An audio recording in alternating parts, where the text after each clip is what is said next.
Pardon. Alors, donc comme tu demandais, Telerik, c'est quoi? Bah, voilà, Telerik, c'est une boîte que j'ai créée, il y a presque 15 ans, en 2007 et qui est dédiée aux entreprises de propreté. Donc, Tu peux mettre là. ouais. Ah top, comme ça je vois en plus. Ouais. Super. Dédiée aux boîtes de propreté, l'idée, c'est de les accompagner à mieux gérer leur activité avec des solutions, à base d'informatique et d'objets connectés. Donc pour comprendre un peu mieux les soucis qu'ils ont, ces gens-là, voilà, la problématique, c'est quand on regarde les différents acteurs d'une boîte de nettoyage, hein, ce qui est frappant par rapport à une banque ou à un constructeur automobile, c'est que les gens, ils sont super dispersés. C'est-à-dire que typiquement, j'ai des assistants administratifs qui sont dans les agences, j'ai des encadrants et puis des équipes d'intervention. Les équipes d'intervention, c'est des laveurs de vitres, hein. Eux, ils se promènent, si je puis dire. Ils ont des véhicules de société et puis ils vont de client en client. Puis des clients, justement, j'en ai 200 000 dans la pampa avec des femmes de ménage chez eux. Et l'encadrant, en moyenne, il gère une centaine de chantiers, une centaine de clients et une centaine de femmes de ménage. Donc c'est juste impossible qu'ils soient partout. En plus de ça, si mon client, c'est une usine, ça commence super tôt le matin. Si c'est un cinéma, ça finit tard le soir. Si c'est un hôpital, c'est H24. Et du coup, bah, non seulement les gens, ils bossent pas au même endroit, mais en plus, ils bossent même pas au même moment. Ce qui fait que c'est super compliqué d'avoir les infos, c'est super compliqué à organiser. Donc, pour savoir comment je dois payer mes agents, comment je dois facturer mes clients, bah, en gros, je vais supposer que si mon client, il m'a pas insulté au téléphone, c'est que ça devait à peu près bien se passer et je vais pouvoir payer ma femme de ménage et facturer mon client. Il faut savoir qu'aujourd'hui, dans le secteur de la propreté en France, la moitié des résiliations, c'est vos gars, ils sont pas venus, ou pas le bonjour, ou pas assez longtemps, ou ils ont pas fait le boulot qu'ils devaient faire, et j'en ai marre. La moitié. C'est un chiffre national. Alors que c'est un secteur d'activité qui emploie 750 000 personnes en France et presque 7 millions en Europe. Donc il y a vraiment des vrais enjeux d'organisation, d'informatisation. Donc chez Telerik, ce qu'on s'est dit, c'est un moyen de faire que ça marche mieux, c'est de pouvoir donner la bonne information à chacun au bon moment. Donc pour ça, on a développé des solutions informatiques, des objets connectés. Donc tu parlais tout à l'heure de pointeuses connectées, il y a ça, il y a des bornes de sondage connectées pour savoir si les usagers sont contents, il y a des distributeurs de savon connectés pour savoir qu'il n'y a plus de savon dans les toilettes et qu'il faut aller en remettre. Savon, c'est embêtant, le papier toilette, tout le monde comprend que c'est un peu plus crucial. Et on collecte toutes ces informations, on les centralise, et ces données brutes du terrain, on en fait des informations pertinentes qu'on va redispatcher à chaque intervenant en fonction de son rôle dans le process, pour que derrière, il ait la visibilité pour prendre les bonnes informations et pour prendre les bonnes décisions, pardon. Typiquement, l'encadrant, donc je disais tout à l'heure, il gère une centaine de clients. Sa femme de ménage, si elle vient pas, eh ben, elle pointe pas. Et si elle pointe pas, genre 10 minutes, un quart d'heure plus tard, lui il reçoit une alerte. C'est très basique, mais ça lui permet d'appeler son client, lui dire: «Ah, vous n'êtes pas encore rendu compte, mais j'ai un problème parce que madame Michu, elle est pas là aujourd'hui. Je l'ai appelée, elle est au fond du lit. Vous inquiétez pas, dans 2 heures, je vous envoie un remplaçant». Et ça change juste tout. Ça change la relation client, ça change la qualité de la prestation. Ça permet aussi derrière d'automatiser, la gestion des payes, des facturations. Enfin, c'est quelque chose qui fait des gros gains de productivité. Donc nous, ce qu'on dit à nos clients, on dit: «Voilà, vous grandissez, plus vous avez des problèmes à gérer et le truc, c'est que, ben, pour les gérer à la main, c'est bien, quoi. Quand j'ai 5 clients et les 3 femmes de ménage, c'est facile. Quand j'ai par encadrant 100-150 clients à 150 endroits différents, avec autant de femmes de ménage qui viennent pas au bon moment parce qu'elles ont un problème de transport en commun, parce que leur fils, il a le covid, parce que je sais pas quoi d'autre, c'est compliqué». Donc voilà, donc nous, on leur fait un truc comme ça à nos clients, on leur dit: «Bah, voilà, dans la façon dont on pilote ces chantiers, il y a le mode passif. Le mode passif, grosso modo, bah, j'attends qu'on vienne me dire qu'il y a un problème. Puis il y a du réactif, du proactif, du prédictif. Alors à chaque fois, c'est des gros mots, mais ça veut dire quelque chose. Le réactif, c'est quoi? Bah, c'est l'exemple que je donnais tout à l'heure. Je suis prévenu qu'il y a un problème, mais pas par mon client, par les solutions que j'ai mis en place. Donc je vais pouvoir réagir. Le proactif, c'est on analyse des patterns et puis on va dire: il y a peut-être probabilité qu'il y a un truc qui se passe là, ce serait bien de faire, quelque chose de préventif et le prédictif, ça c'est notre dernière brique. C'est, on a développé avec, l'UPJV, une intelligence artificielle qui non seulement est capable de dire à l'encadrant: «Attention, aujourd'hui ça va pas», mais en plus de lui dire: «Et d'ailleurs, si tu fais rien, dans une semaine tu es là et dans un mois tu es là». Un peu comme la météo, qui permet de vous dire: «Ah, achetez un manteau, demain il va pleuvoir». Donc ça, c'est un peu ce qu'on fait et ça, c'est vraiment l'idée, c'est d'aider nos clients à grandir et à améliorer leur fonctionnement en digitalisant leurs process. Et là, on s'est vu, on dit: «Ouais, super, on est vachement fort». Et puis à un moment, on s'est posé, on s'est dit: «Eh, si on parlait un peu de nous?» Parce que là, nos clients, c'est bien, ils sont contents, la boîte se développe, mais nous, est-ce qu'on est si fort que ça en termes de digitalisation de nos propres process? Donc là, je fais un petit retour arrière sur l'histoire de Telerik. Au début, c'est super facile. On a 10 clients, 300 objets connectés, on est 3 et il y a pas grand-chose comme type de process, hein. Il y a, je vends mes solutions, je gère mes boîtiers, j'ai quelqu'un qui développe les nouveaux produits et puis on facture les clients. Tout le reste, c'est juste de l'administratif et c'est sous-traité un cabinet comptable. Easy, tout va bien. Donc là, on a le temps de se parler. Tiens, il faudrait qu'on se prenne 2 minutes autour d'un café pour voir ce qu'on pourrait faire comme, fonctionnalité supplémentaire. Super, super. Puis sans qu'on le voie venir, en fait, ça a commencé à se complexifier un peu. Là, il y a des besoins supplémentaires qui apparaissent, donc il y a des process supplémentaires qu'il faut mettre en place. Développer les nouvelles solutions, maintenant, on va séparer la conception du code. Puis gérer le parc de matériel, c'est bien, mais il y a de plus en plus de clients qui appellent parce qu'ils ont besoin de support technique. Genre: «J'ai perdu mon mot de passe». Genre: «J'ai un boîtier que je dois redémarrer, je sais pas comment on fait». Donc là, ça commence à être un peu plus chaud parce que justement, on n'a pas pris le temps, ni trop de réfléchir à l'organisation et encore moins de l'outiller avec des outils informatiques.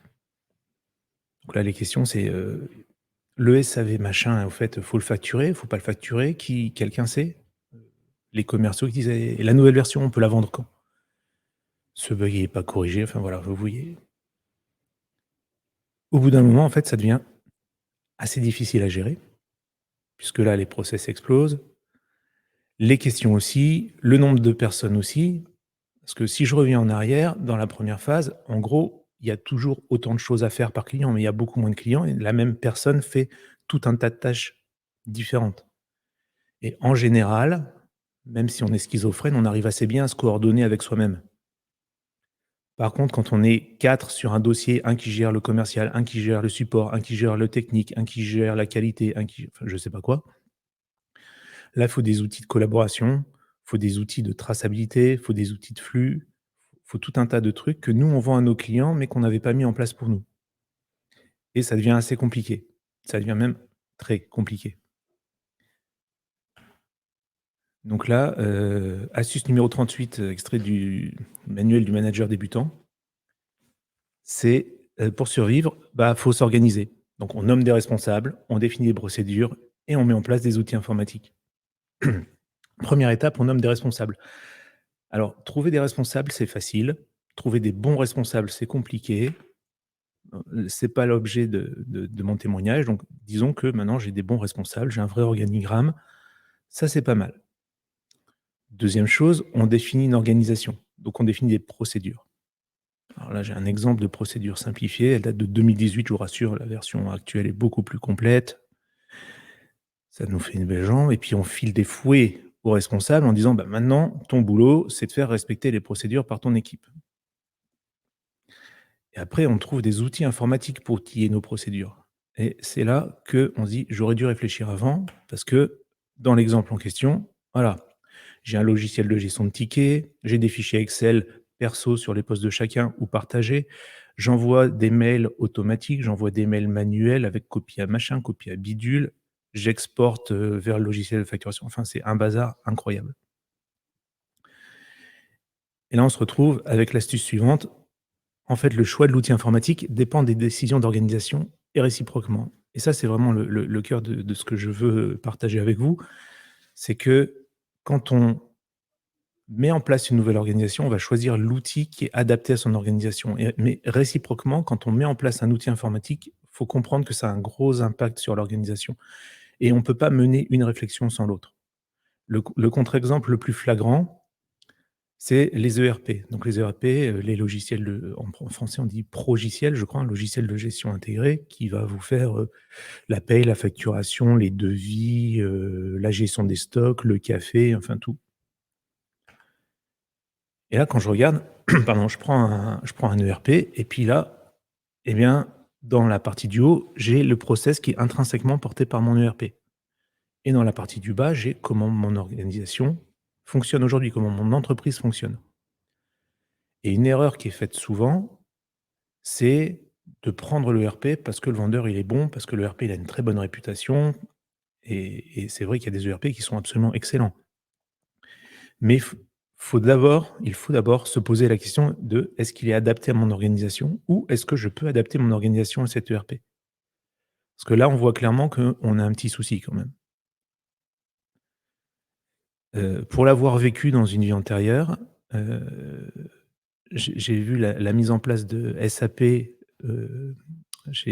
à l'aéroport, aux aéroports de Paris, et il y a un moment où il y a des camions de fournisseurs qui déchargeaient dans la cour parce que les procédures, elles collaient pas avec les écrans de l'outil.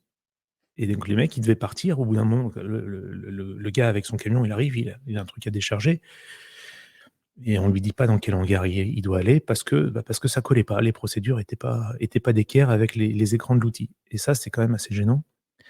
Donc ça, c'était un exemple caricatural.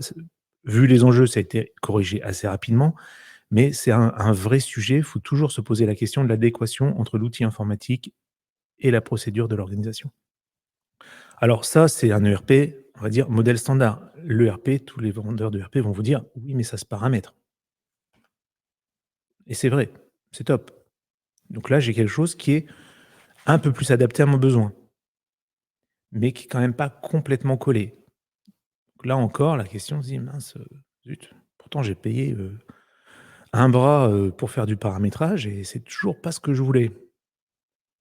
Et là, le consultant, le cabinet de conseil vous sort sa carte ultime en disant: «Mais oui, pas de problème, on va vous faire un développement spécifique». Donc j'achète un ERP, mais pour avoir un développement spécifique. Ça marche, ça marche. Donc je fais mon développement spécifique et là, oh bingo, ça colle à mon organisation. Ça m'a juste coûté 3 bras, j'ai dû vendre un rein, et le problème aussi qu'on me dit pas, c'est que à chaque mise à jour majeure, il va falloir refaire le développement spécifique. Bah oui, parce que c'est pas maintenu. Le principe de l'ERP, c'est quand même d'avoir un truc hyper packagé, hyper standardisé. Quand ils font une mise à jour de version majeure, ils prennent pas en compte tous les développements spécifiques pour tous leurs clients psychorigides. C'est impossible. Donc conclusion de tout ça, tout simplement, l'organisation doit s'adapter au process intrinsèquement porté par l'ERP choisi. Il n'y a pas d'autre façon de faire. Ce qui veut dire que quand je reprends, l'exemple, de mon entreprise, on a commencé par faire une erreur, c'est-à-dire qu'on a d'abord acheté un logiciel de gestion de flux et de tickets, avant de se demander comment on allait l'utiliser dans le cadre de notre organisation. Et c'est pour ça que sur la procédure de tout à l'heure, vous avez, bah, le logiciel de gestion de tickets, je l'utilise au début, puis après, à un moment, j'ai des fichiers Excel qui se baladent, j'ai des mails, et encore, je vous fais grâce des coups de téléphone sauvages ou des réunions de recadrage. L'un Ce que vous devez avoir vraiment en tête quand vous en êtes là, c'est vous dire: «D'abord, ça commence par mes process. C'est quoi mes process? Je décris mes process et comment j'outille mes process». Si vous tenez à prendre un ERP parce qu'ils sont vraiment très bien, et ben, dans ce cas-là, il faut être prêt à faire le compromis de dire: «Eh bien, voilà, on va changer notre façon de travailler, on va adopter l'organisation qui est intrinsèquement portée par les process de l'ERP», et comme ça, vous êtes sûr que vous serez jamais embêté. Alors vous allez être faudra payer encore des bras, mais là, c'est pour faire la conduite du changement, pour faire du conseil, de l'accompagnement à, comment j'apprends les nouveaux process, et oui, ce que tu faisais, c'était très important, mais maintenant, il faut plus le faire. Voilà, ce genre de câlinothérapie est toujours très utile. Mais en tout état de cause, il y a pas de pour le coup, il y a pas de demi-mesure possible.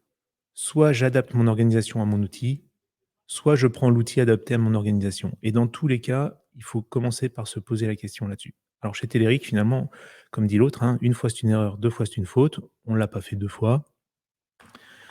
Et finalement, on a passé du temps à décrire nos process, notre organisation cible, ce qu'on voulait avoir, et on s'est fait un pur logiciel spécifique. Alors j'en profite parce que comme j'ai une boîte d'informaticiens, j'ai pu en monopoliser quelques-uns pour faire le développement. Pardon. Et avantage, on a l'outil parfaitement adapté à nos process et puis on peut maîtriser son évolution. Si un jour on veut faire évoluer notre organisation ou si on a des nouveaux enjeux, c'est pas très compliqué de faire évoluer le produit puisqu'il est à nous. Inconvénient, c'est le délai de développement. C'est-à-dire que cette démarche-là n'est faisable que si vous avez le temps de la mettre en place. Un ERP par exemple ou un logiciel, standard, je dirais un logiciel modulaire, un logiciel de compta, un logiciel de gestion de stocks, ça se met en place en quelques semaines, éventuellement quelques mois. Un ERP, bah, suivant la complexité, ça va être de quelques mois à 1, 2, 3 ans. 3 ans, c'est, ouais, si vous appelez Total, oui, il faudra même 5 ans. Mais pour une petite boîte, ça va assez vite. Pour un logiciel, développement spécifique, par contre, c'est, plus long. C'est beaucoup plus long et en plus de ça, ça coûte assez cher en termes de temps et de ressources si on va avoir quelque chose de bonne qualité. Parce que je comprenez bien le sens de mon propos, c'est pas du tout de dénigrer un ERP, hein. Il y en a d'excellente qualité et justement, si on veut avoir une qualité proche de ça, bah, ça prend vraiment du temps de développement. Mais de notre côté, vous avez la maîtrise de l'outil et de ses évolutions. Donc ça, c'est, je dirais, à chacun de se faire son idée. En tout état de cause, il faut vraiment avoir les yeux ouverts sur le lien intrinsèque, structurel et structurant entre l'organisation et l'outil informatique. Dans tous les cas, et ce sera ma dernière petite astuce partagée, quel que soit l'outil que vous choisissiez, que ce soit un outil du marché, que ce soit un ERP complet, que ce soit des briques que vous allez faire interagir entre elles, que ce soit un truc que vous développez vous-même, quoi qu'il en soit, il doit pouvoir contrôler et faire respecter les process. Tout à l'heure, j'ai dit: «Je vais acheter des fouets à mes managers en disant: "Bah, voilà, maintenant ton boulot, c'est de faire respecter les process"». Il y a un truc qui marche super bien, c'est de verrouiller les process par l'outil. C'est, bah, tant que tu as pas saisi le numéro de commande, tu ne peux pas imprimer ton devis. Voilà, la touche, elle est grisée, c'est impossible. Et ben, ça marche super bien. Donc ça, faut vraiment pas s'en priver. Je dirais que c'est une des premières choses qu'il faut contrôler quand on achète un logiciel, hein, qu'on peut poser les verrous qu'on veut, mettre les contrôles qu'on veut et quand on fait développer quelque chose, bah, là, c'est vraiment il faut en profiter. Définissez dans vos process l'endroit où est-ce que vous voulez être certain que, il y ait des contrôles, qu'il y ait des blocages, il y ait des verrous, il y ait des validations et faites-le intégrer dans l'outil. C'est le meilleur moyen d'avoir des procédures qui soient enfin respectées, à peu près respectées, on va dire. J'ai vu un commentaire qui dit: «C'est culturel en France, les Allemands, ils adaptent leur process à l'ERP». Ouais, ouais, je suis d'accord avec ça. Bah, c'est pas Ouais. pour rien que le numéro un des ERP, il est allemand, hein, d'ailleurs. C'est ça. Non Non, mais mais effectivement, il y a une partie culturelle là, dans tout ce que tu dis. Il y a, heu, voilà, des exemples de mauvaise implémentation de RP, je pense qu'on en a tous vu un bon paquet et ça tient souvent de ça. En fait, l'étape préalable, c'est de connaître ses process et de savoir ce qu'on veut quoi et de savoir ce qu'on fait. Sinon, c'est exactement ça. Le savoir ce qu'on veut, c'est ça. Le pire, en fait, c'est de prendre une décision, dans la hâte parce que, j'ai mes 3 concurrents principaux qui sont passés sur l'ERP machin et donc forcément, ils vont être beaucoup plus efficaces et forcément, je vais disparaître, donc je vais faire la même chose. mmh. Peut-être c'est une bonne idée, mais peut-être c'est une connerie et en tout état de cause, si je prends pas le temps de la réflexion, c'est assurément pas une bonne idée. Ouais.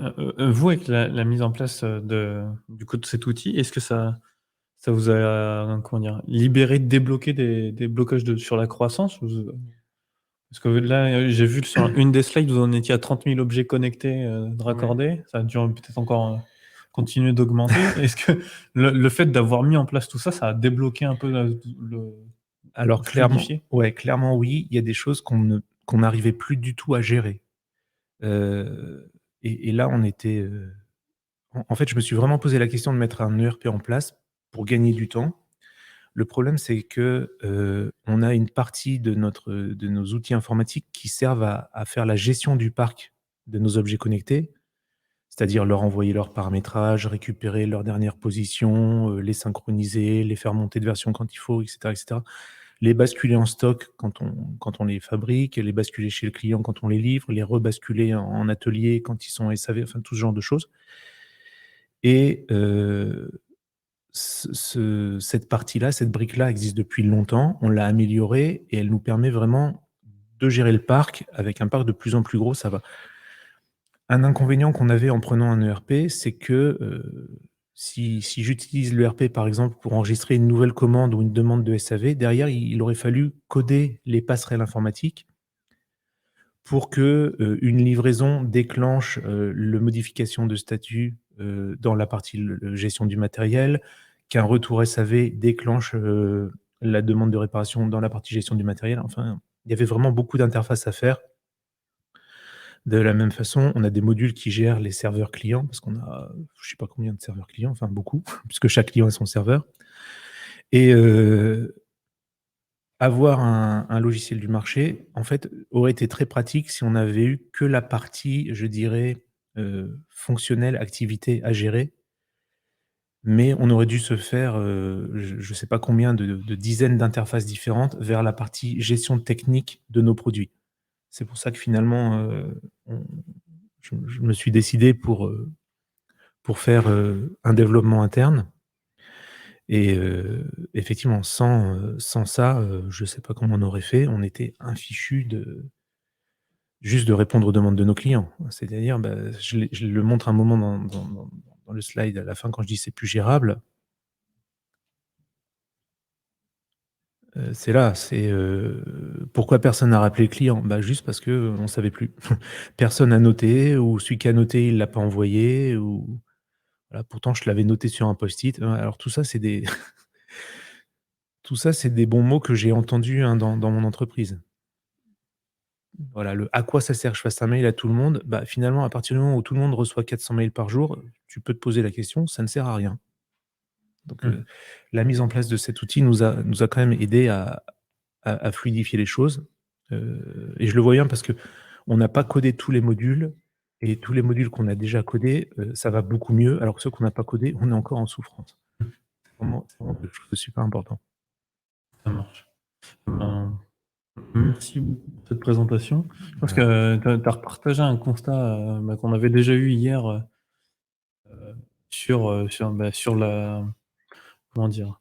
La manière dont le logiciel et dont le software prend de la place de plus en plus dans les entreprises, et que ça devient ça la clé, pour faire grossir nos boîtes, c'est d'être capable d'aller Mmh. mettre du logiciel aux bons endroits pour fluidifier nos métiers. Hem, ah, je vois que des questions de passer si vous faites du Lean ou du Kanban.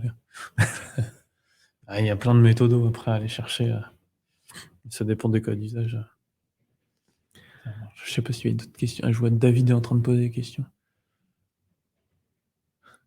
Tout refaire avec Airtable et Zapier, bah ouais, c'est les 2 outils préférés de David, effectivement, quand il y a plein de trucs à déclencher. Mais moi j'avais déjà fouillé, bon, sans s'approfondir sur le truc, mais il y a moyen d'avoir des genres de Zapier, qui est un outil super pratique en ligne pour aller Mmh. automatiser des trucs.